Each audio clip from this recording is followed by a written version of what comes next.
Hi everybody, I'm Trish Christ. In this episode of Our Nashville, NECAT and our super crew of teens spend some time with Mental Health America of the Mid-South.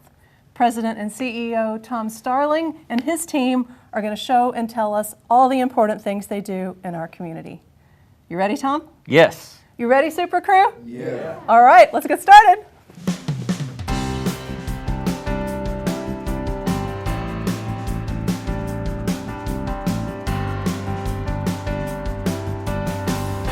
It's our Nashville.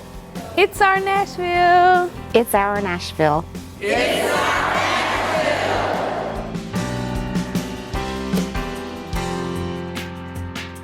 We all know how to talk about our organization during meetings, but what about the chance encounter of a lifetime? You never know who may share your next elevator, notice your logo on a notebook or a tote bag, and ask what you do. What's the clearest, most persuasive thing you can say in a short elevator ride? What we do is promote mental health and wellness across Tennessee through education, advocacy, and services. Mental illnesses are real and treatable, and we need to treat mental health just like physical health. I am so happy to have you here. I have a lot of things I want to ask you about and learn from you.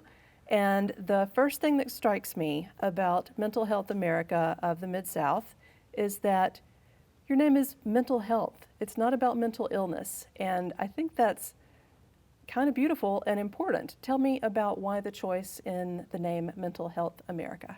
Yeah, you know, we actually started nationally over a century ago. There was a gentleman named Clifford Beers who put himself in an institution, and he almost couldn't get out back then in these asylums. And when he got out, he wrote the President of the United States and said this was deplorable. You know, people need health and restoration. They don't need imprisonment. And so he started what was back then the mental hygiene movement. Wow. And Wow. Then that became mental health. And our organization has never really focused on an illness, bipolar, depression, schizophrenia. We've always focused on prevention, early intervention, treatment, recovery, social inclusion. So it's never been about the illness. It's been on recovery and hope and health. And we want people to treat their mental health just like physical health. It's not dissimilar to physical health at all. I've been sort of on a gym kick lately where I'm trying to proactively take better care of myself and be stronger and so forth. And I think there's work to be done for the whole body.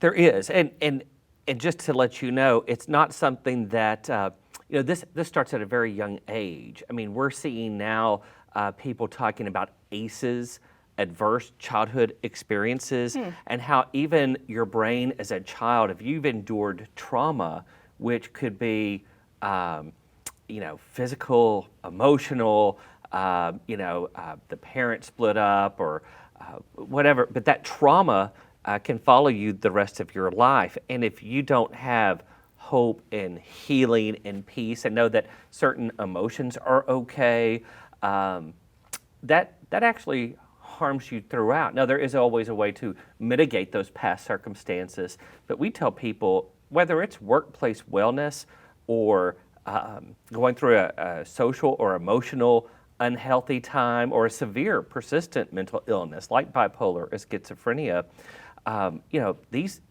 mental illnesses, they're real and they're treatable.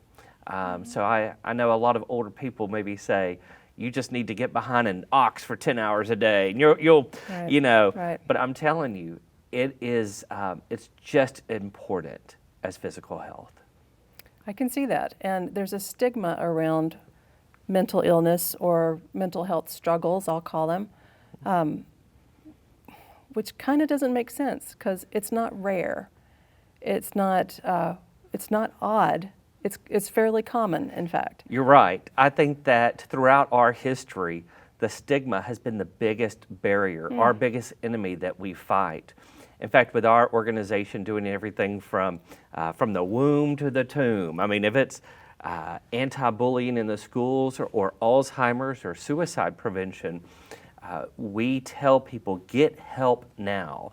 Overcome the stigma. People think that if they ask for help with their kidneys or their blood pressure, that's normal, but maybe if they ask for something for their mind, that they're defective. Right. And that's the most important organ we have. So we tell people, don't duck mental health, get help now. Let's talk about how common different types of mental health struggles might be. If there are 100 people in the room, roughly how many of those folks might be going through something that would be considered a mental health struggle? About 20. And I say that there might be 5 or 6 with a severe persistent mental illness, but annually 1 in 5 people are diagnosed or diagnosable with a mental illness of some sort. Again, that could be something Super common. Super common. It is. It is. I mean, there's not a family, a workplace, that's Immune. immune. Yeah. That's right. They all have something going on. Unfortunately, a lot of times they try to bury it, or you're going to grow out of it, but you need to get help for those family members. Mental health is just as important as physical health. I don't know that I appreciated that when I started volunteering here, but over the years I've come to appreciate that mental health is critical to one's well-being. And the stigma is really a shame that mental health faces. If you look at the statistics, and I don't spend nearly as much time as I should in them, but if you look at the statistics, 1 in 5 people deal with a mental health issue every year. And so if that's not you, that's great, but there's a good chance that if it's not you, it's touched somebody close to you. Let's talk about that then. What is the difference? How do I know if what's going on with me is a rough patch, I'll get through this, or is it, how do I know it's something that I will not be able to solve by myself? We get that call a lot. It might be people, there's bereavement and people grieving over the death of a loved one, and they grieve for 3 or 4 years to where their anger and their emotions, it's really turned into depression, severe depression. In fact, their physical health is being impacted by that. I always tell people, you need to ask someone else. You need to ask a parent or a coworker or a spouse, or go see a counselor. We all need someone to talk to. And actually, the biggest protective factor when it comes to mental health is connectedness. So socialize, build friendships, talk to a family member, talk to people who will be honest with you. And if you can't think of anyone, go see a guidance counselor at school. Go utilize your EAP, your Employment Assistance Program at work. Ask a friend. We smoke with our mouths, we drink with our mouths, and we're not talking as much as we used to with our mouths. And funny. we need to We be talk able to like do this that. now? It is. It is. Connectedness is a big protective factor, and instead you see a fragmented society with people texting and not being able to communicate feelings and resolve conflicts, and suddenly it's just you're bullying me or you're disrespecting me, and you can see where the community as a whole is going. What are some signs that let you know about yourself, this is serious, or that let you know about someone in your world, that is serious and I need to reach out? We'll ask people the wrong question. We'll say, you're not thinking about doing something stupid, are you? Right. It's not stupid to them. Yeah. I mean, that's the wrong way there's only one way to answer that. But to say, hey, sometimes when things aren't going well with me, I think about maybe even hurting myself. Are we talking about suicide here? And to confront that Name it. person, because later on you could come and say, hey, come with me to get help for you. Or let's take an online screening. Or let's call Mental Health America. Or let me connect you with somebody who can talk to you about that. Because I think that we should take seriously every call for help. And people will say that. They'll say, oh, well, they just want attention. I would say give them the attention every time. One suicide is one too many. And for many years now, suicide has been the 9th or 10th leading cause of death in Tennessee. That's more than car wrecks, that's more than many other diseases, and we need to take that seriously. And fortunately, Mental Health America, about half of our staff is composed of the Tennessee Suicide Prevention Network, TSPN. So we have 4 or 5 people at our office always willing to talk to you about suicide. We really thrive on all of our volunteers being involved with the Tennessee Suicide Prevention Network. The governor appoints our advisory council. We have 32 members all across the state. We don't even give them compensation, mileage, reimbursement, or anything for their time and their dedication to the network. We have our states divided up into 9 different regions, and those folks that are appointed by the governor are responsible for helping assist staff in those regions to implement strategies to reduce the numbers of suicide. You can either seek help in the crisis moment, or you can become informed of where to seek help if a crisis moment comes your way. Yeah, that's exactly right. And I would say people typically wait too long. Every helpline call we get, they should have called us about 6 or 8 weeks earlier. Wow. And we're not a crisis team. Mental Health America, we do education and advocacy. So when you call us to schedule an appointment for a counselor, we're really good at making a referral and tying you to a counselor or a facility that takes TennCare or commercial insurance. Or if you have no insurance, we will help you find the help that you need. That's really our job as well. So we do a lot of advocacy. We work with a lot of different organizations that are around in the area. So we're on boards and panels. Like I'm the vice chair for Region 5 right now, which is through the Tennessee Department of Mental Health and Substance Abuse Services. I also sit on a couple of different panels like in Rutherford County or other counties that are around, and almost everybody here in the office does as well. And so we're really active in the community trying to get people engaged and involved.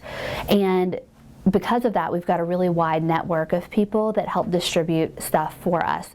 Let's talk about your different services then. I know you work with the elderly in an Alzheimer's support sort of way. I know you work with young people. I know you work with professional mental health service providers. You know a lot about us. Not my first time learning about Mental Health America. I think that's great. We do. So we are out in the community with our duck puppet and our duck mascot, teaching children don't duck mental health and talking to them about anger management and managing bullies and bad days and negative emotions.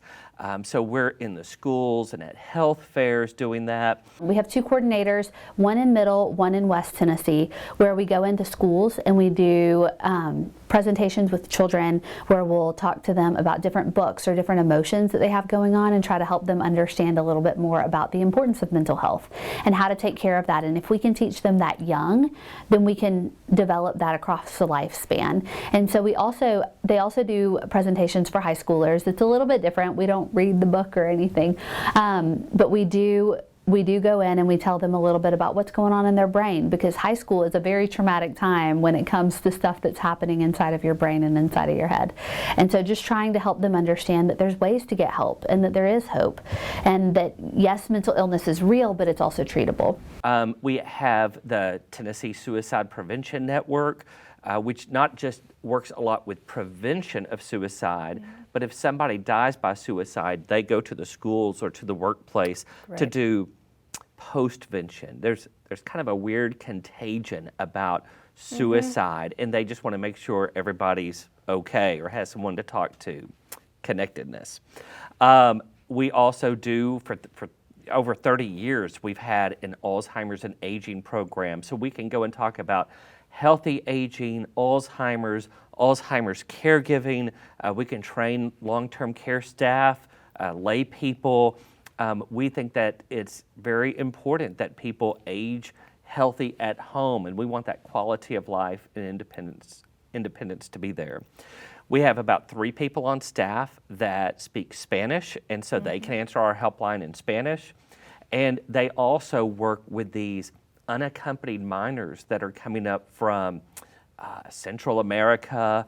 I know that that can be a political issue for some, but if we're called to love our neighbors, I'm telling you, these children, many of whom are living with sponsors instead of a relative, many of whom have been traumatized on both sides of the border, they're here, and we are connecting them to mental health, legal resources, making sure that they're enrolled in schools, not being exploited by their sponsors, and trying to create better tomorrows for all of our neighbors here in Middle Tennessee.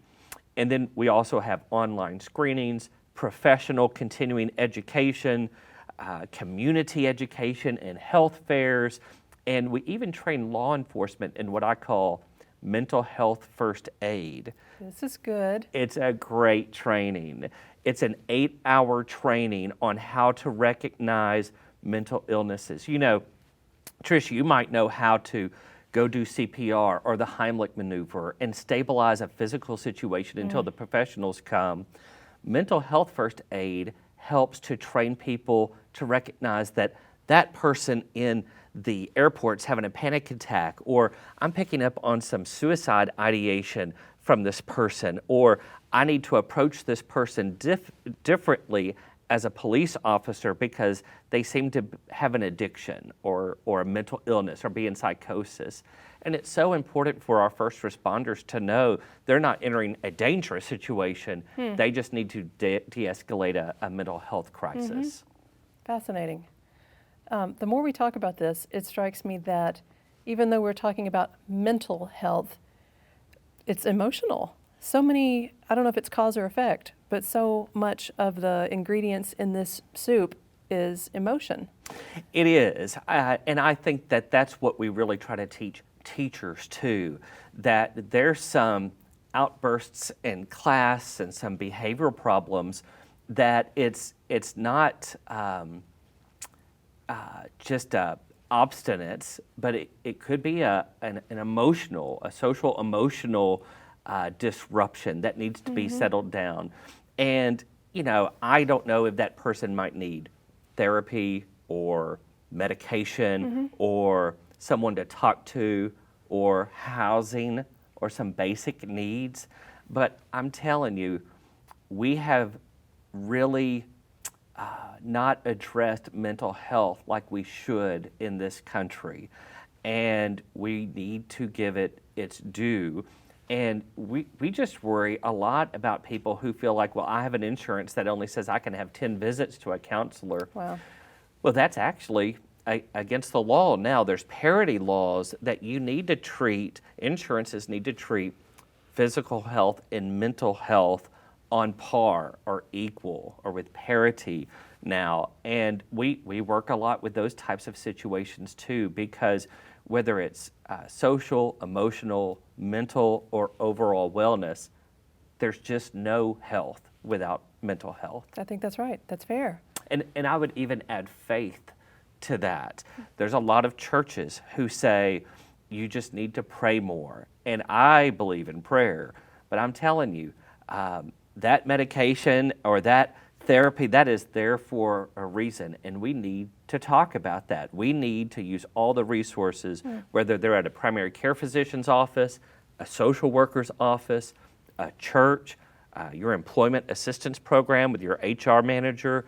I would say use every resource that's available. And so being able to get those resources and letting them know that people are willing to listen to you and you're not alone with this difficult struggles and stuff that you're dealing with. You know, suicide is a very complex issue. No one dies by suicide for one reason. They die because of a number of different reasons that's in their life. And if we can get folks to come up with ways to cope and deal with those stressors in their life, then we can really make a difference and save a life. So I would say that for folks that may be interacting with people that we don't know what's going on, you may just see things that somebody looks sad, somebody looks dark, somebody feels alone, somebody's having recurring bad days. Be a friend, be an encouragement. You never know what resonate with somebody. And I think that just by engaging in dialogue, hey, is everything okay? Is there anything I can do to help you? Get them in touch with us up here at Mental Health America, the Mid-South. There are resources out there, and you don't have to be the one to solve the problem. Let's talk about the geographical scope of your work. Your name has the Mid-South in it these days. What does that mean? You know, so we started out as a Nashville-based organization, and I think it was in 1988 we changed to MHA of Middle Tennessee, and then we recently changed to MHA of the Mid-South. And the reason that we did that, there used to be 2 or 5 affiliates in Tennessee that would address mental health just like we would, and now there's just 2. There's one in Knoxville, and there's ours. It's just like if the Alzheimer's Association has chapters, or the Red Cross has chapters. And so just seeing that Memphis was, the top 3 city on the Mississippi River, and one of the top 50 cities in the United States, and that they needed more help, as well as that rural West. We now cover pretty much Middle and West Tennessee, and we try to make all of our education available throughout that service area. Currently, we have somewhere between 15 and 25 staff. It fluctuates sometimes year to year, but we do the best we can, and we have a lot of online resources too for rural communities that either hate the Nashville traffic or just can't make it in. Yeah, sure. Let's talk about those online resources. What might someone in Giles County, for example, be able to access on your website? So on our website, we have different coping skills people could look at. We have online screenings. We have 10 online screenings. So if you wanted to just do a test for depression, anxiety, trauma, addictions, even workplace wellness. I take that one every Monday morning, but Do you score the same every week? I do. But, that's a great way. And this isn't like taking a screening or a survey in a Cosmopolitan magazine. I mean, this is an evidence-based screening that has real results, that if you score positive, or it shows that you need help, then that's when people can pick up the phone and give us a call. One of the greatest resources that I see a lot more youth utilizing, it's called the crisis text line, and you could dial 741-741, and maybe you could just text them Tennessee or help. I mean, you could text them anything you want, but if you dial that to 741-741, you will immediately be connected to a trained crisis counselor. So if you are in full-blown psychosis, or just having a terrible day, or thinking about suicide, or needing help for someone else, that's a great way to get help. That's amazing, and it's all via text, is what you're saying. So It is. I don't have to, if I'm crying or if I am embarrassed about my story, it's definitely easier to say it in writing, in text length writing, than it is perhaps to make a call and have to spill the story. It is. And I hate to say this, but when I go visit schools, every classroom I talk to, there's at least one student who comes up to me and says, I need help, or my sibling needs help, and my parents are too embarrassed to get us the help we need. How do I get help?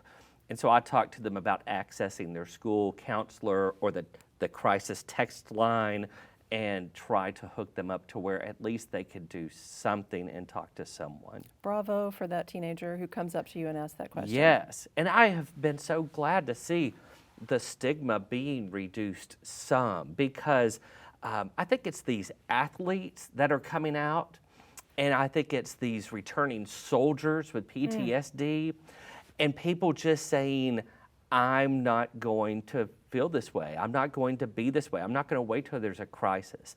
I was at a local university here, and I heard someone yell across campus, I can't go right now. I've got to go see my counselor, but I'll catch up with you.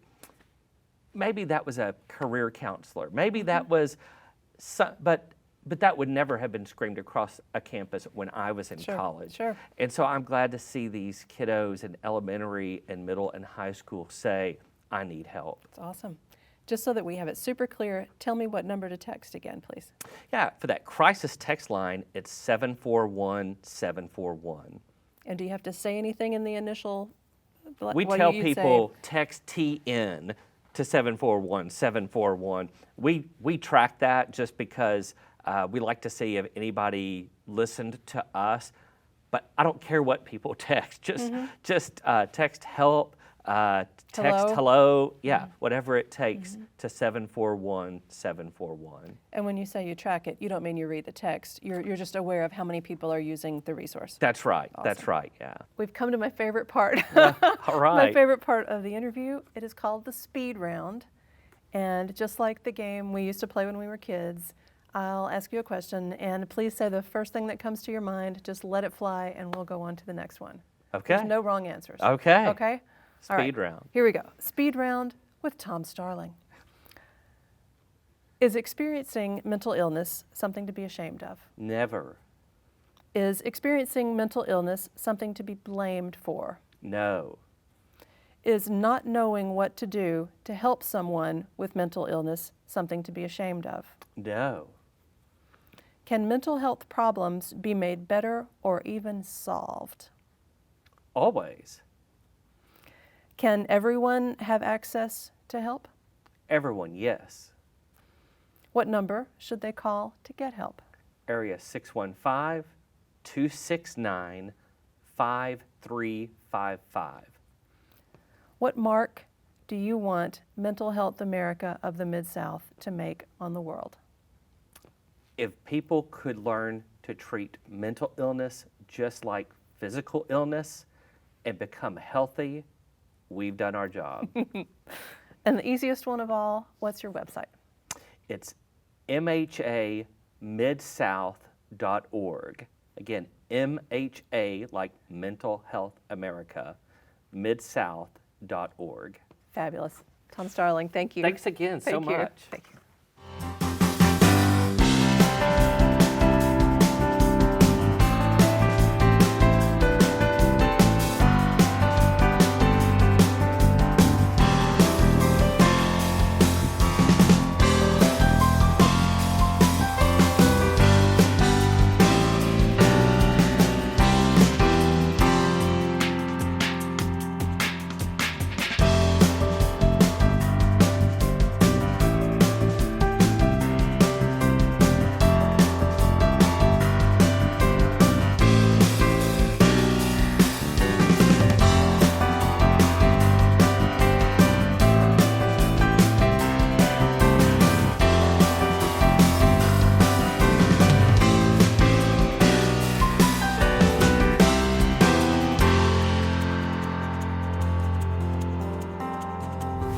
It's our Nashville.